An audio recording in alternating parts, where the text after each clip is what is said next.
Energy loss. अब जरा देखना, मैंने बोला मेरे पास दो कैपेसिटर है, या फिर दो मैं कंडक्टर भी मान सकता हूँ। दो कंडक्टर है तो उनकी भी कोई ना कोई कैपेसिटेंस होगी कि नहीं होगी, क्यों अपने कंडक्टर की कैपेसिटेंस निकाली थी कि नहीं निकाली थी, अपने कंडक्टर की कैपेसिटेंस निकाली थी। जरा देखना, मैंने बोला मेरे पास दो कैपेसिटर हैं, इसकी कैपेसिटेंस बेटा कितनी है C1, इसका पोटेंशियल कितना है V1, और इसमें चार्ज बेटा कितना है। एक दूसरा कैपेसिटर ले ले भैया, दूसरे कैपेसिटर पर चार्ज कितना है बेटा Q2, पोटेंशियल बेटा कितना है V2, और कैपेसिटेंस बेटा कितना है। यहाँ तक कोई दिक्कत? अगर मैंने भैया दोनों कैपेसिटेंस को कंबाइन कर लिया, मैंने जोड़ दिया, मैंने जोड़ने का मतलब बेटा जब देखना यहाँ पर डेफिनेट दो को मैं जोड़ूंगा तो डेफिनेटली वो parallel he जुड़ेगी।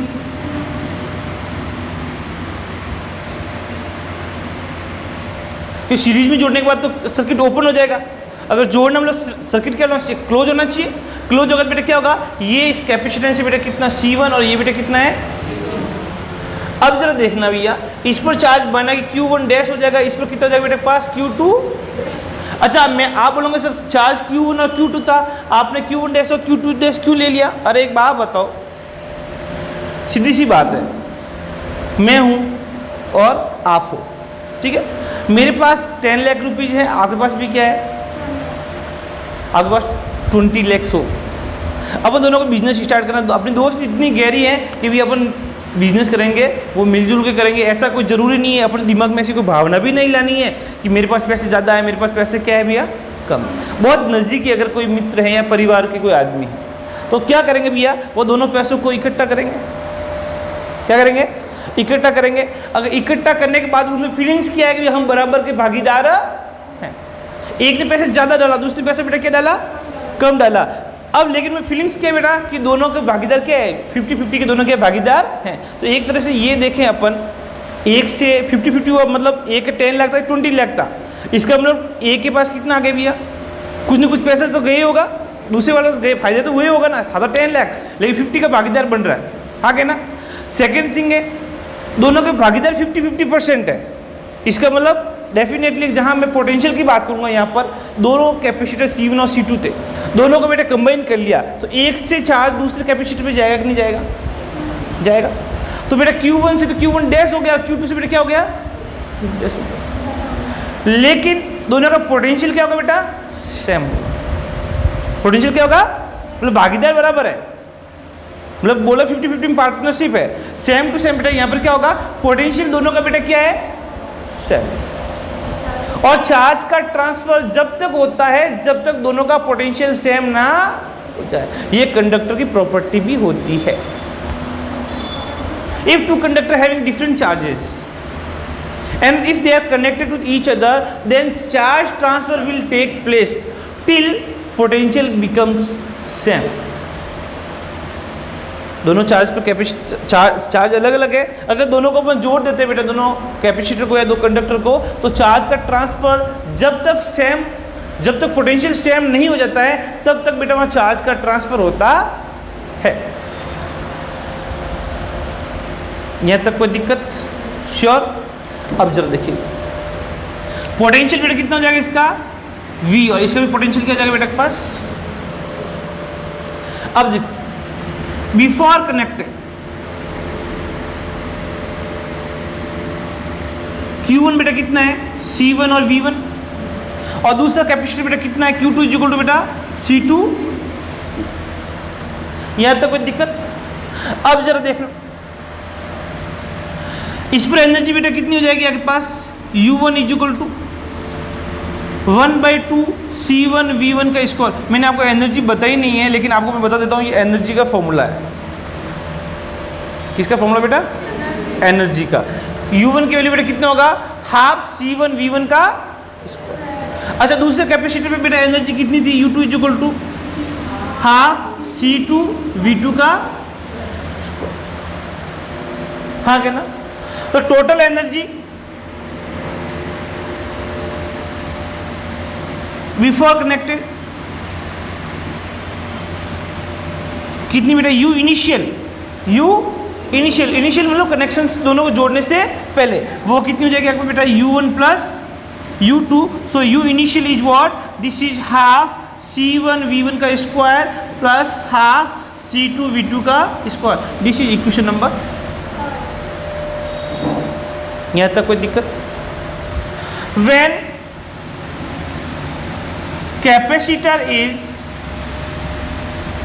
capacitors are connected, then charge transfer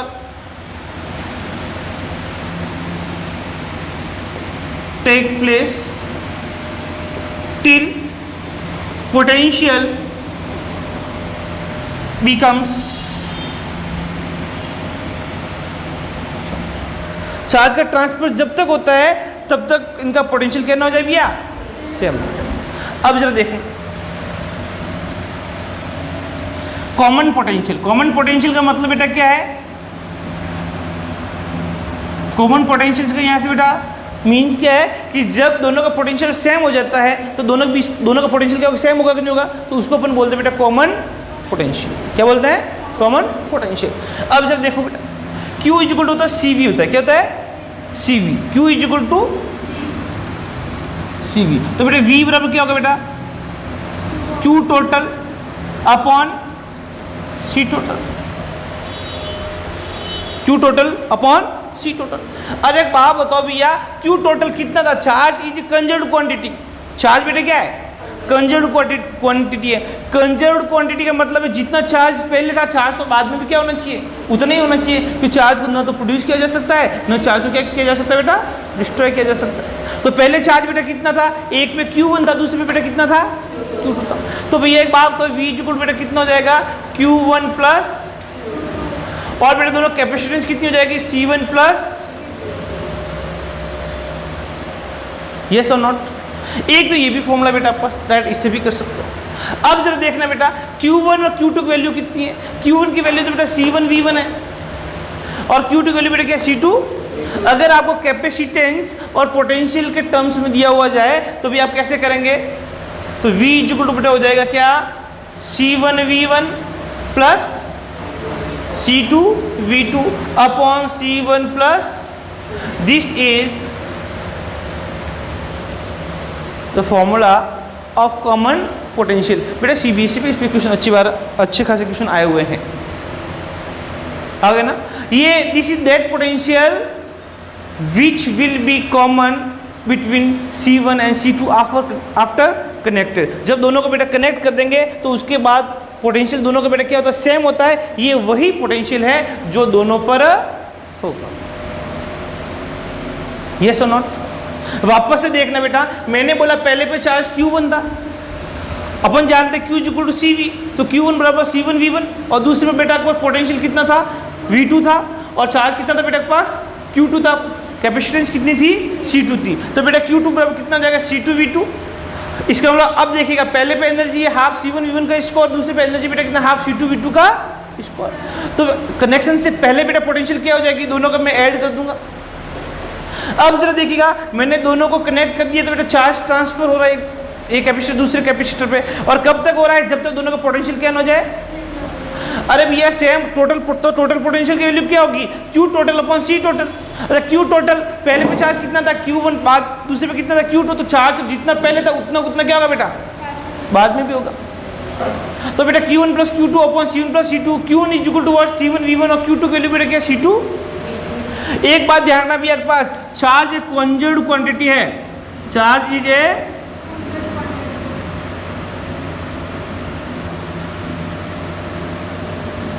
तो Q1 प्लस Q2 की वैल्यू बेटा कितना होगा? Q1 dash plus Q2. ये भी बेटा याद रखना. अगर चार्ज में डायरेक्ट छोटा सा क्वेश्चन आ जाए तो आप इतना कर सकते हैं ना. अब जरा देखिएगा, अब एनर्जी लॉस किया होगा. देखिए एनर्जी लॉस का मतलब क्या हुआ? पहले एनर्जी ज़्यादा थी और बाद में एनर्जी बेटा क्या है? कम है. एनर्जी लॉस का मतलब तो ये हुआ ना कि पहले एनर्जी ज़्यादा थी, जोड़ने के बाद बेटा एनर्जी क्या हो गई? तो एनर्जी लॉस बेटा कितना हो जाएगा? Energy loss which will equal to U1 minus, या फिर मैं बोल सकता हूँ U initial minus U.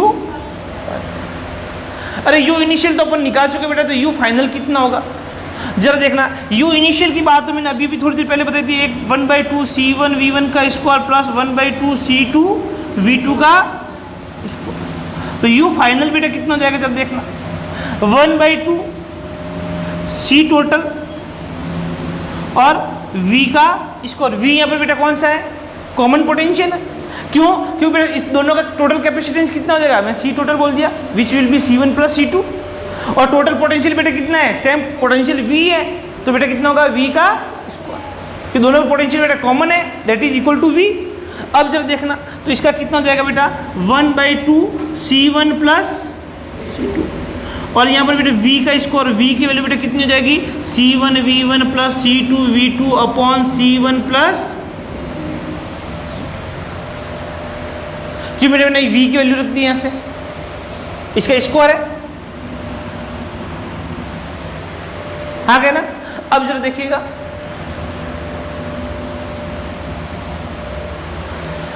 Energy loss की बात करें बेटा आपके पास, तो डेल्टा यू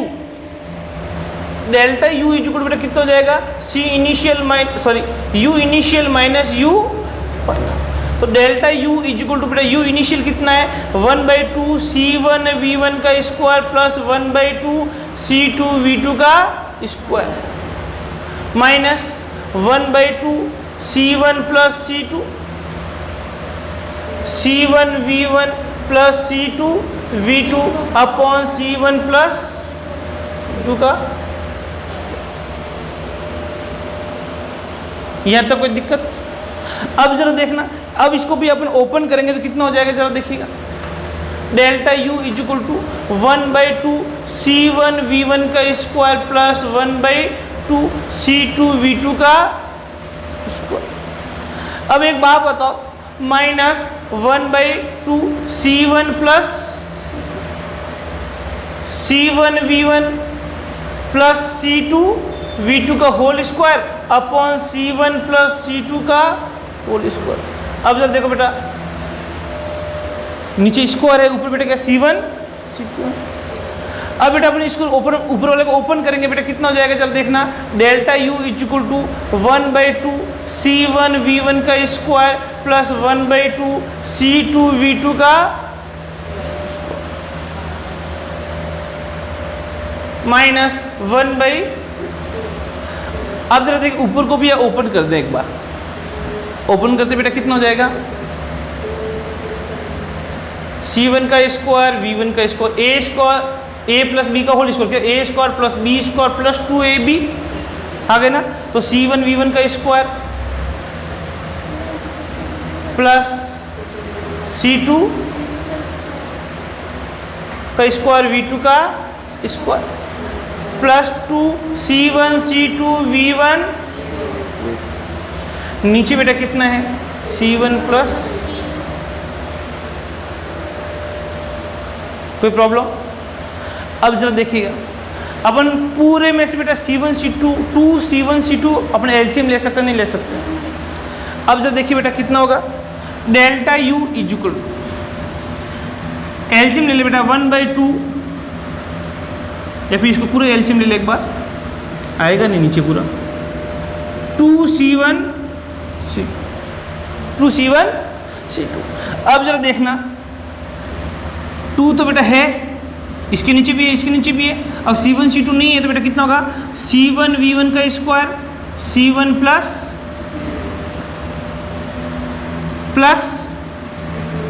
C2 V2 का स्क्वायर C1 प्लस, आ गए ना। अब जरा देखिए माइनस है बेटा यहाँ पर, तो माइनस कितना हो जाएगा C1 का स्क्वायर V1 का स्क्वायर माइनस C2 का स्क्वायर V2 का स्क्वायर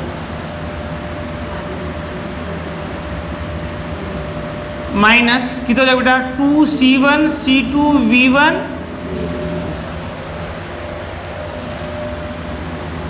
अब जरा देखिए बेटा डेल्टा यू इक्वल टू, इसको ओपन कर लें, C1 का स्क्वायर V1 का स्क्वायर C1 C1 का स्क्वायर हो जाएगा प्लस C1 C2 V1 का square plus C1 C2 V2 का स्क्वायर, C2 का स्क्वायर और V2 का स्क्वायर, एच डी तो माइनस का C1 का स्क्वायर V1 का स्क्वायर, C2 का स्क्वायर V2 का square, minus 2 C1 C2 V1 upon LCM बेटा कितना है 2 C1 प्लस C2 है ना बेटा, C1 प्लस। अब जब देखिए बेटा C1 V1 का स्क्वायर और C1 V1 का स्क्वायर बेटा क्या हो जाएगा कैंसिल, C2 V2 का स्क्वायर और C2 V2 का स्क्वायर बेटा क्या हो जाएगा कैंसिल, क्या बच जाएगा पीछे बेटा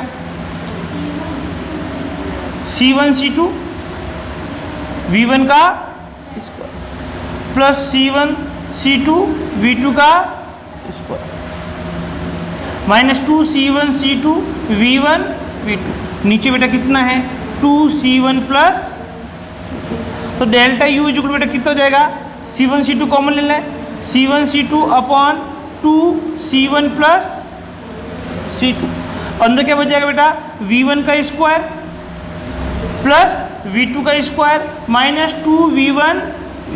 भैया इसको देखे आपको कुछ 11th या 9th 10th की याद आ रही है, a square plus b square minus 2AB, तो a माइनस बी का होल स्क्वायर होगा कि नहीं होगा, तो फिर डेल्टा U एनर्जी लॉस कितना हो जाएगा बेटा के पास 1/2 C1 C2 upon C1 plus C2, यहाँ पे बेटा कितना होगा V1 माइनस V2 का, this is the function of the energy. इस पे भी बेटा अच्छे खासे न्यूमेरिकल्स आते, छोटा सा डेरिवेशन है कुछ भी नहीं इसके अंदर, सिर्फ कैलकुलेशन है और कैलकुलेशन आपको बहुत केयरफुली करनी है। मैंने कुछ भी नहीं करा, पहले पे चार्ज कितना था Q1, दूसरे पे कितना था Q2, Q1 equal C1 V1 और Q2 इक्वल C2 V2, पहले की एनर्जी बेटा कितनी थी हाफ C1 V1 का स्क्वायर, दूसरे की एनर्जी कितनी थी हाफ C2 V2 की स्क्वायर, तो इनिशियल एनर्जी कितनी थी, दोनों एनर्जी को मैंने ऐड कर लिया। अब जोड़ने के बाद बेटा चार्ज का ट्रांसफर तब तक होता है जब तक पोटेंशियल क्या ना हो जाए सेम ना हो जाए, तो बेटा V कितना हो जाएगा बेटा common potential Q total upon C total, Q total बेटा कितना है जो पहले चार्ज था वही बाद में होगा, तो Q1 plus Q2 C1 plus C2, Q1 और Q2 बेटा अपने वहाँ से वैल्यू पुट कर दी, मेरे पास कॉमन पोटेंशियल आ गया। अब जरा एनर्जी लॉस कितना होगा U initial minus U final, U initial की वैल्यू तो बेटा कितना है हाफ C1 V1 का square plus half C2 V2 का स्क्वायर, और एनर्जी फाइनल बेटा कितना होगा 1/2 C टोटल V का स्क्वायर, V बेटा क्या कॉमन पोटेंशियल है और C टोटल की वैल्यू बेटा कितना है C1 प्लस C2, और V की वैल्यू पुट कर दो बेटा C1 V1 plus C2 V2 upon C1 plus C2, इसका स्क्वायर बेटा क्या कर दिया अपन ने स्क्वायर कर दिया। अब बेटा दोनों में मैंने क्या कर दिया माइनस कर दिया, मैंने एलसीएम लेके इसको पूरा सॉल्व कर दिया बेटा, तो मेरे पास एनर्जी लॉस कितना आ जाएगा 1/2 C1 C2 upon C1 plus C2 into V1 minus V2 का होल स्क्वायर। इसमें न्यूमेरिकल भी अच्छा आता है और आरबीसी के लिए डेरिवेशन भी बहुत ज़्यादा इंपॉर्टेंट है, क्योंकि लगभग ये बोर्ड के अंदर अभी तक 5 से 6 बार पूछ चुके हैं भी, 5 से 6 बार कम से कम ये पेपर में आया है बोर्ड में, तो बोर्ड पॉइंट ऑफ व्यू से इंपॉर्टेंट है जो है, और न्यूमेरिकल पोर्शन से भी देखें तो ये भी बेटा अच्छा इंपॉर्टेंट है, क्योंकि इस पर भी नीट और जेईई क्वेश्चन आ चुके। कोई प्रॉब्लम यहाँ तक? श्योर। अब बेटा एक छोटा सा टॉपिक रह गया अपने पास बेटा, एनर्जी ऑन द कैपेसिटर, आ गया ना, छोटा सा पॉइंट है बेटा, छोटा सा कर लेते हैं अपन एक बार, ताकि ये चैप्टर लगभग खत्म हो जाए। ये डेरिवेशन बेटा घर पे जाके आप कम से कम 2 बार जरूर करें, ये ध्यान रहे, नहीं किया तो आपको ही लॉस है।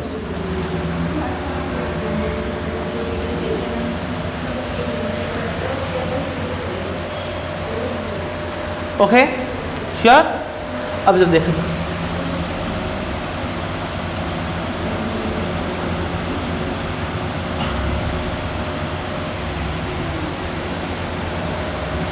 between plates of capacitor,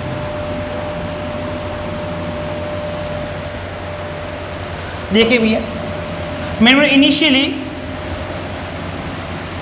ये कैपेसिटर है, अगर इनिशियली इसमें कोई चार्ज नहीं था, मैंने इनिशियली इसमें चार्ज देना स्टार्ट कर दिया, और किसी समय बेटा इसमें चार्ज कितना है बेटा Q है, initially there is no charge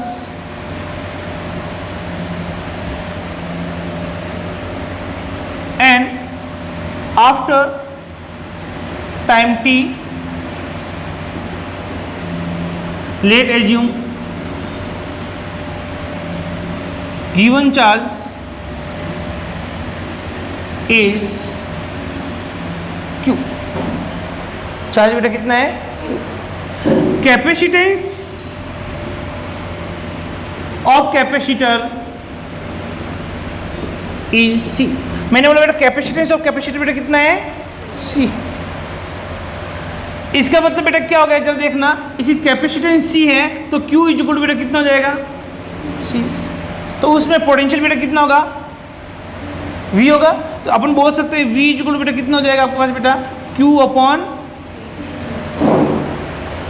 किसी इनिशियली कोई चार्ज नहीं था, मैंने इसको कितना चार्ज दिया बेटा q चार्ज दिया।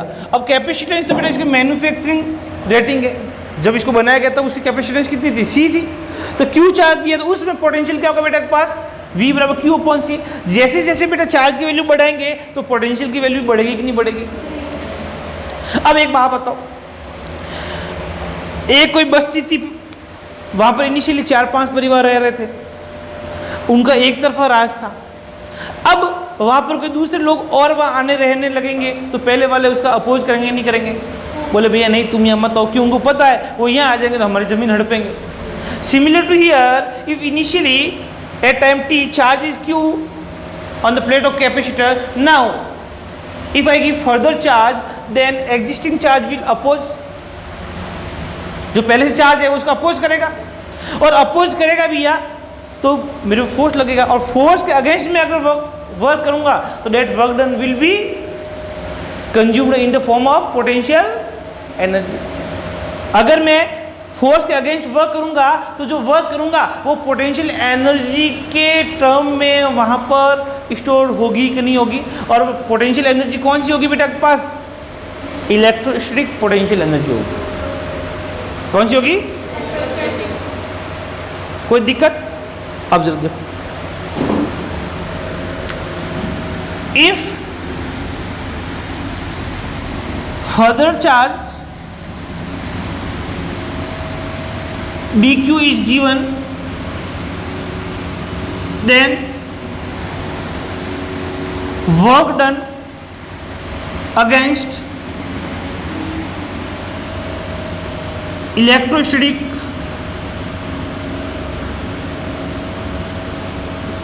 force by existing charge will be stored in term of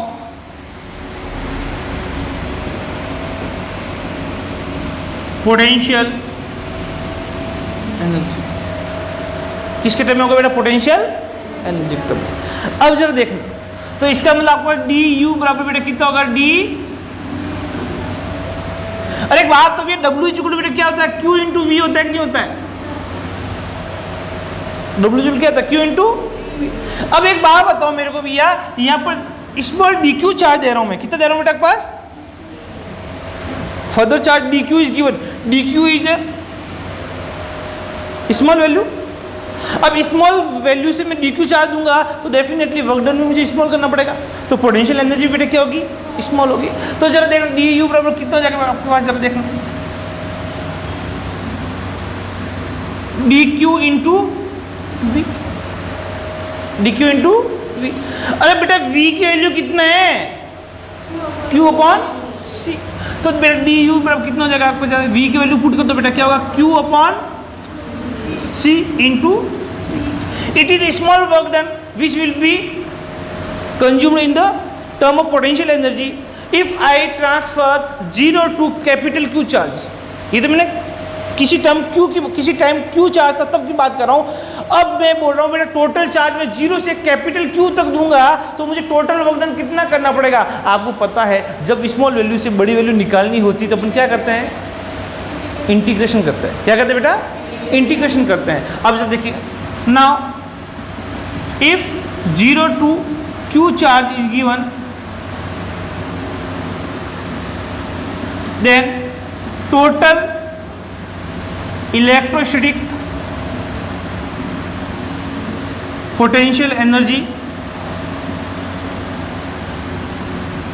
कितना जाएगा जरा देखिएगा, डी यू बराबर 0 से capital q q upon C into d q, d u becomes u and 1 upon c को बाहर ले लेना भैया, क्यू डी क्यू। अब कितना है भैया, क्यू डी क्यू, 0 से बेटा कहाँ तक, कैपिटल क्यू तक। इसका इंटीग्रेशन करेंगे बेटा कितना होगा, 1 अपॉन सी क्यू की पावर 1 प्लस 1 अपॉन 1 प्लस 1, 0 से कैपिटल क्यू, तो u will becomes 1 upon C Q square upon 2, 0 से बेटा कहाँ तक,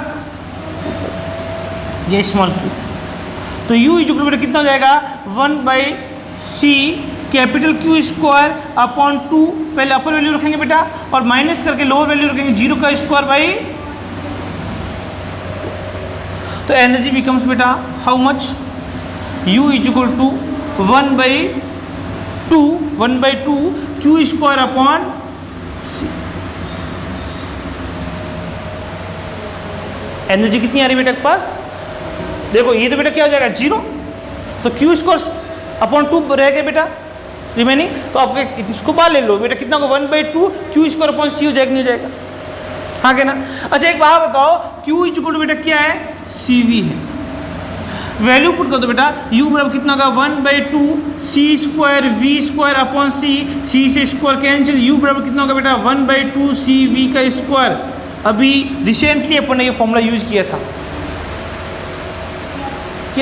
अब जब देखना q और c के टर्म में आ गया, c और v के टर्म में आ गया, लेकिन q और v के टर्म में अभी तक नहीं है, तो q और v के टर्म में भी अपन निकाल सकते बेटा, कैसे, c बराबर क्या है, q अपॉन v, क्योंकि बेटा q इक्वल टू बेटा क्या है, सी वी है कि नहीं है, तो c इक्वल टू बेटा क्या जाएगा, q अपॉन v, या वैल्यू पुट कर दो बेटा, u equal to 1 by 2, c की जगह रख दो बेटा q upon v into V का स्क्वायर, v से स्क्वायर कैंसिल, तो u बराबर कितना होगा बेटा 1 बाई 2 q,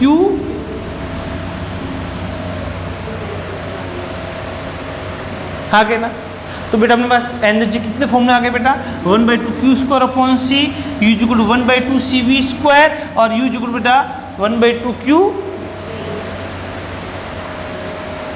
इजी है कि नहीं, बहुत इजी है। हाँ आपको थोड़ा सा एक बार कुछ समझना है, it is very very important, board of point of view से बहुत ज़्यादा इंपॉर्टेंट है ये टॉपिक, आगे ना। अच्छा मैंने अभी आपको बताया था बेटा के पास सिलेंड्रिकल कैपेसिटर का, जरा देखना,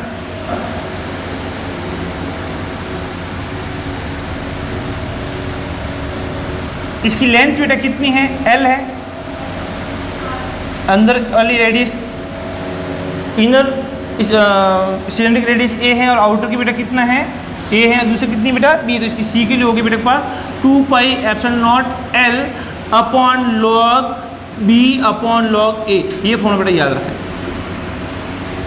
L A बेटा क्या है, लेंथ है, क्या बेटा लेंथ, तो कितना होगा 2 pi epsilon naught L upon log B upon log A। ये बेटा पास नीट और जेई के पॉइंट ऑफ व्यू से ज़्यादा इंपॉर्टेंट है, मेरे हिसाब से RBC के अंदर ये नहीं है, CBC वाला याद रखें बेटा, आगे ना। और नीट और जेई के लिए तो बहुत ज़्यादा इंपॉर्टेंट है बेटा कि इस पर अगर न्यूमेरिकल आ जाए या फिर डायरेक्ट ही इसका फॉर्मूला पूछ लें। फिर आजकल बेटा क्या मैं नीट और जेई के पेपर में देख रहा हूँ, कई बार कुछ ऐसे टॉपिक्स होते हैं उनका डायरेक्ट रिलेशन भी पूछ लेते हैं वो लोग, तो रिलेशन आपको थोड़ा सा इसमें बहुत कन्फ्यूजन होगा आपको एग्जाम के टाइम। वहाँ पर सी के लिए क्या होगी जरा देखना, 2 pi epsilon naught log B upon log A, ये फर्स्ट ऑप्शन होगा। दूसरा क्या होगा बेटा के पास, C equal to 2 pi epsilon naught R1 AB upon A plus B, second ऐसा होगा जो स्फेरिकल का भी आया था। थर्ड बेटा कितना होगा, C equal to 2 pi epsilon naught L log A upon log B आएगा। और फोर्थ ऑप्शन होगा बेटा C equal 2 pi epsilon naught L upon log B upon log A।